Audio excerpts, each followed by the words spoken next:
5:30, 5/5/21, about 5:30 in the morning. And all yesterday, I've been seeing all these videos about everybody's favorite boxer, which has skills, but I'm gonna call him Ginger Vampirez, because I don't think that everybody is fully paying attention to what's going on. It's a daggone circus act, and people were saying, was the Paul fight and the Askren fight, was it good for boxing? Yeah, I mean, it showed that, yeah, a YouTuber can jump into an arena that's not his own. And it's the only arena, one of the only arenas he could probably jump in to and get the kind of money he got. But what did it just do? In some way, it turned, it kind of made boxing turn more, it took another step towards wrestling, in my opinion. Because Ginger Vampirez, y'all don't see what him and Billy Joe are doing.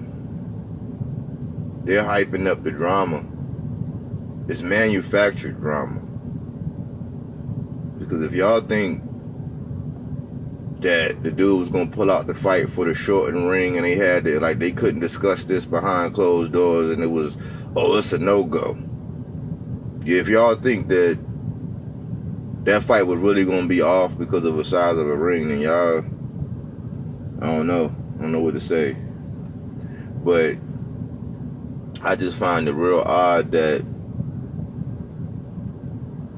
this man been coming out, and I don't use his real name because I don't really want to give him that kind of, I don't want to add to it, but I just want to talk about what I'm seeing and from the perspective that I'm seeing it in. I just find it real odd that one day he come out and he say that Errol Spence is going to be his toughest fight. And then you come out and say Gervonta Davis, Tank, my man Tank, is his favorite fighter. I can see why he say that,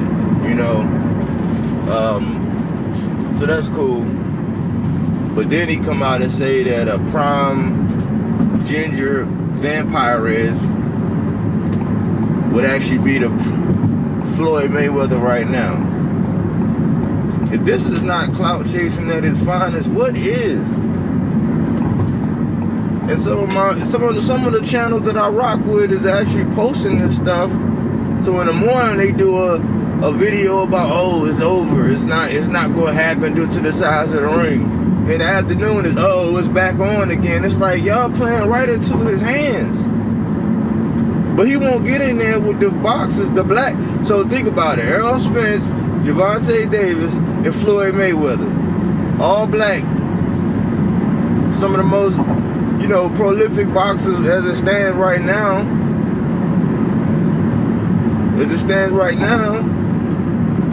Those would be three of the greatest, right? If you put it all in perspective. But he won't get in the ring and fight who we want him to fight right now. How do we let him get a pass? How? And I don't understand how that works. But nobody sees it. We just gonna play along with the circus, and I guess we gonna build up that fight, but he won't fight the people that we want him to fight. To be honest, nobody really want to see him fight Billy Joe. Nobody want to see that, for real. Y'all know who we want to see him fight. But I guess we're gonna go along with the program. I just don't see how y'all don't see how he's a vampire. He sucked the clout up out of all these other boxers. Right when he got a fight coming up, then he started to become more vocal. Like, I haven't seen the headline where he called Billy Ho a pussy for the ring, whatever. It's like, oh, so now you talk like that, and then, you know, last week he do an interview about how he wanted to cut Triple G's head off, and so what you know, that's what the whole, that's what the boxing, that's what the that Triller. Shout out to Triller, because I mean they just got you know, they jumped in the game, and I mean they got there, but it was a platform to display boxing. Now on the level or who they have on there, that's their prerogative, but you know that's going to lead to either their success or their failure. But at the same time, I don't see how y'all don't see what's going on in boxing right now in regards to how this man is actually using these names and doing all these, he's basically diving into sensationalism. And he ain't really gonna give us what we want. And I think, you know, I'm sorry to say, because I mess with Caleb Plant, but I think he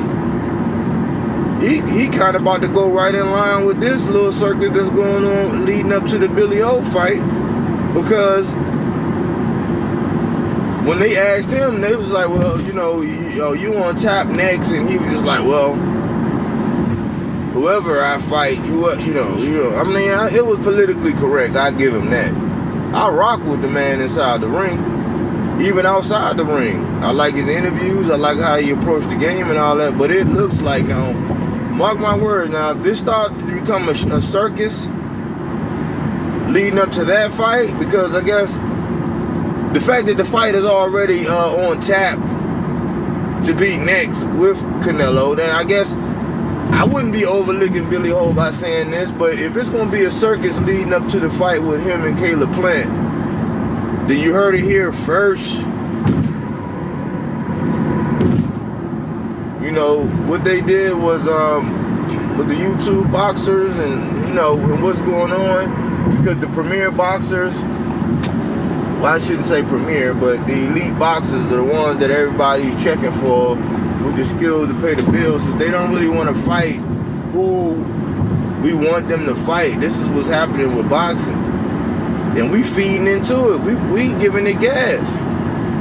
And I don't understand it. You know, I just wanted to just give my spiel on it, and I just wanted to connect some dots for some people who might not be looking at it that way. But we need to stop all that.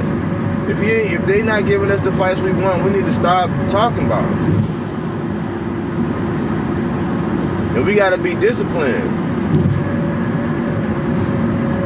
And the other channels I rock with, they black channels, they pretty much black channels, but it's something that goes along with the black community as far as the black community needs a code. We need a code, and we need to stay on code. So when we actually do our media thing, we actually need to stay on code, or we're not going to change anything. All we're going to do is help put money in the pockets of people who ain't going to give us what we want. So that's just like taking your dollar and going to go spend it somewhere else where, it's not going to do our community or us any good in the grand scheme of things. But that's just my opinion. I just wanted to give that take on it. And I can pull up some articles and some headlines and take some snippets from some other videos just to show the timeline of these things leading up to this fight. But I find it real odd that this man is really on the biggest clout chase in the world right now, leading up to this Billy Ho fight. And we already know the outcome, or do we? Because he'll have a lot of egg on his face if he go in there with a fight set up with Caleb Plant next on tap, and he lose this fight. So I guess it's a foregone conclusion. We just playing along with the circus. That's pretty much all I really got to say about it, for real.